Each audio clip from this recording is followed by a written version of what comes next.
Okay. Well, this is an extraordinarily special week this week because you and I are getting together at a time we normally do get together, Trina. And I'm really looking forward to this for the audience and for me. There are some wonderful stories that you have to tell too. I know it because I stopped you from telling them, didn't I? Oh, thank you, Scott. But I wanted to start out a little bit with the continuation of last week. These are signs of Yeah. hope, and I think we all realize the weeks that we are in right now in our country and in the world are hardly signs of hope. My goodness, what the world is. This caterpillar that we tried to look at last week, that was just up at the top of this container, this plastic container, is now a chrysalis. Beautiful, beautiful chrysalis. And perhaps you can see what happens to it. It's a black and yellow and white caterpillar, about almost 3 inches long. When it's in the morning, typically in the morning, it's hung for about a day, and then it's with its head down, and then it splits open and it wiggles and wiggles and wiggles, kind of like it is now because my hands shake. That's why it's wiggling right now. But it wiggles and wiggles and wiggles, and you're afraid it's going to fall off because it's grabbed hold with the tail end with the little claspers up at this little thing that it is woven up at the top that you can hardly see it. It's like a little spider web thing. So it hangs on for about a day, and then it splits open and it pushes the old coat up. It's a piece, it looks like a piece of doo doo.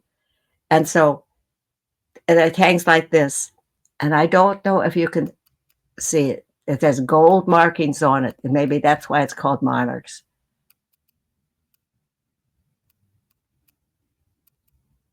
It's it's such a beautiful jade color there. And inside there's what they call imaginal cells. They're imagining the butterfly already. So I'm going to put it back on its thing. This, by the way, is a very good container if you want to do this. After it gets to be a certain point, I put it in here with milkweed. And then I know there's enough room when it comes out that it can just hang for a couple of hours while its wings dry. So there's that part of it. And then I have some other show and tell for this process. Here's a here's a milkweed. Now there's many kinds of milkweed, but this is the kind that we have. It's called common milkweed, and it's developing a pod. Okay, there's no caterpillars on this one. I just picked this morning. And then here's, oh, good. This one is very cooperative right now. Oh, there's two on here. There's one in the back. Scott, can you see this? Yes, we can see both of them You can see both of doing them well. right now? Okay. Yes. So these are, someone called me and said, there's a friend of hers that has all these little caterpillars and eggs. And it turned out it was right around the corner from my house. So I went over and she picked them off. She picked off the leaves and little things here. So now I have 12 little caterpillars growing, which is really nice because I had only one that I found. So, and she might get more. She was so excited to meet somebody who wanted to raise them because her mother used to, and now she can't or doesn't want to anymore because she had such disappointment. Okay, so, and here's some flowers. I don't know what the kind is called, but they grow. They're 6 feet tall, and the flowers are just on the top parts, and then they keep growing down into all the little crotches. So I just cut off the top ones where there's flowers today, and there'll be more coming. So that's that. But I wanted to get into the feast of today, which is the feast of Saint Martha. There's Mary, Martha, and Lazarus, and they live together about 3 miles from Jerusalem. And the famous first story is that Jesus is there with some of his apostles, and they're sitting there talking. And Mary is sitting by his feet trying to take in all that wisdom. And Martha's busy about whether she's going to serve these people. And she comes and says to her sister, Mary, can you come and help me? And Jesus says, Mary has chosen the better part, and it shall not be taken away from her.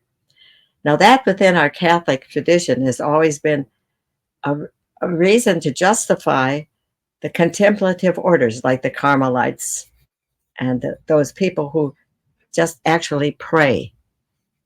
That the church needs that too, those people who sit at the feet of Jesus and pray. So that's been that story. And so it sort of became a kind of discussion between the active life and the contemplative life within the church. And then there's this other one, Lazarus died, and Jesus doesn't come right away. And Jewish people, embalm and put spices with the person, and they bury them very quickly, even today. And so they bury them in a tomb with a stone, like Jesus was then buried. So Lazarus is now already 3 days dead when Jesus arrived, and all the people came and they said, well, if he loved them so much, why didn't he come and cure him? And so Mary stays at home, is staying at home. I don't know why, but Martha comes out and meets him on the road and said, if you'd have been here, my brother would not have died. And he says, well, you're going to see. Just have faith, Martha, and you're going to see something more, because I am the resurrection and the life. Now, this is one of the most strong things he ever said about himself. And even if you die, you shall live. She says, I know that we're going to live at the last day, at the resurrection of everybody, but he's now stinks. She actually said that. So he said, just wait and you'll see. So he goes over and he calls, Lazarus, come out, and roll away the stone. And Lazarus comes out, and he comes out bound hand and foot, and they release the bonds. And of course, that makes the chief priest so angry, because people are astounded with this particular miracle. And so they think that maybe they'll have to kill Lazarus too, because everybody's going away from him. And a few weeks later, Jesus was crucified. So that all happens rather quickly toward the end there. So Martha was greatly honored by this. Mary comes out later too, and the promise is repeated again to her. But so Martha has her big day with this great announcement. So I just bring that up.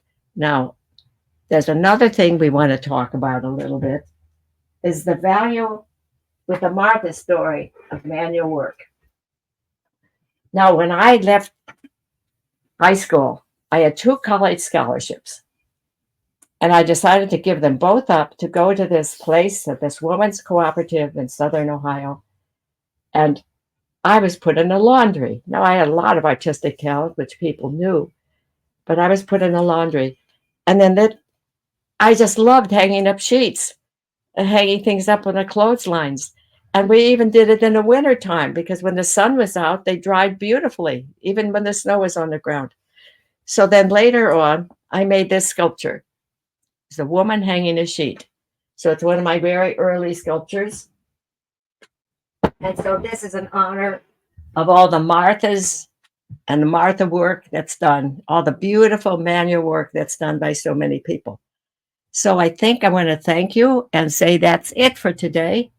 The honor of manual work, the honor of what Martha represents in our tradition, and hopefully that you all have a good balance between head work and manual work, because that's the way that you can keep a little sane in these trying times.